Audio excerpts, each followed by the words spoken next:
Good morning student. आज हम कक्षा 9 के पाठ 4 सांवले सपनों की याद, जिसके प्रश्न संख्या 1 से 4 तक हमने पहले समझ लिया था। आज 5 से 8 तक के प्रश्नों को हम समझेंगे। क्वेश्चन नंबर 5, इस पाठ के आधार पर लेखक की भाषा शैली की 4 विशेषताएं बताइए।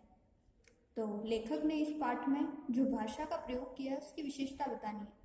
तो आम बोलचाल की भाषा का प्रयोग किया है, फिर सरल और सहज भाषा का प्रयोग किया है, उदाहरण शैली का प्रयोग किया है और भाषा में उनके उर्दू, तत्सम, तद्भव शब्दों का प्रयोग हुआ है। तो ठीक है। क्वेश्चन नंबर 6, इस पाठ में लेखक ने सालिम अली के व्यक्तित्व का चित्र खींचा है, उसे अपने शब्दों में लिखिए।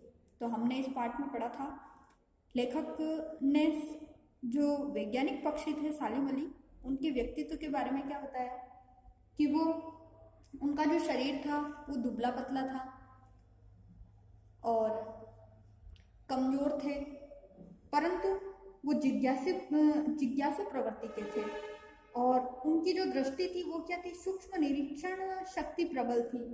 यानी कि उनकी जो नजरें थी वो बहुत ही तेज थी, हर वस्तु को बारीकी से देखते थे और उनके गले में सदा दूरबीन लटकी रहती थी।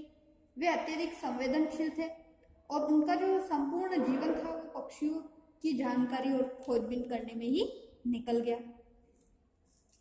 क्वेश्चन नंबर 7, सांवले सपनों की याद शीर्षक की सार्थकता पर टिप्पणी कीजिए।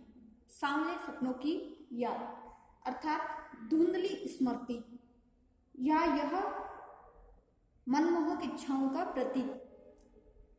धुंधली स्मृति मतलब किसी के जीवन की कुछ ऐसी यादें जो हमें स्पष्ट रूप से तो नहीं पता, लेकिन उसके बारे में कुछ न कुछ जानकारी तो है, उसको फिर डायरी लेखन के रूप में या किसी की जीवनी के रूप में लिखना।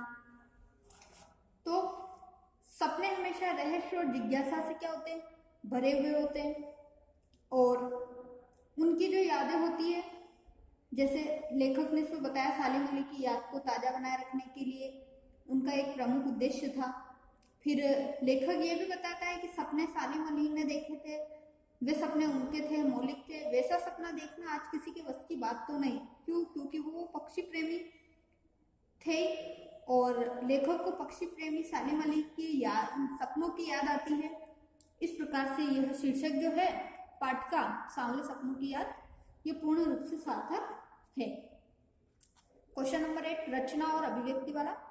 प्रस्तुत पाठ सालिम अली की पर्यावरण के प्रति चिंता को भी व्यक्त कर रहा है। पर्यावरण को बचाने के लिए आप कैसे योगदान देंगे? कम से कम 10 से 15 लाइनों में आपको इसका उत्तर देना है। तो आज का जो आपका होमवर्क है, क्वेश्चन नंबर 5 to 8 आपको होमवर्क में करना है।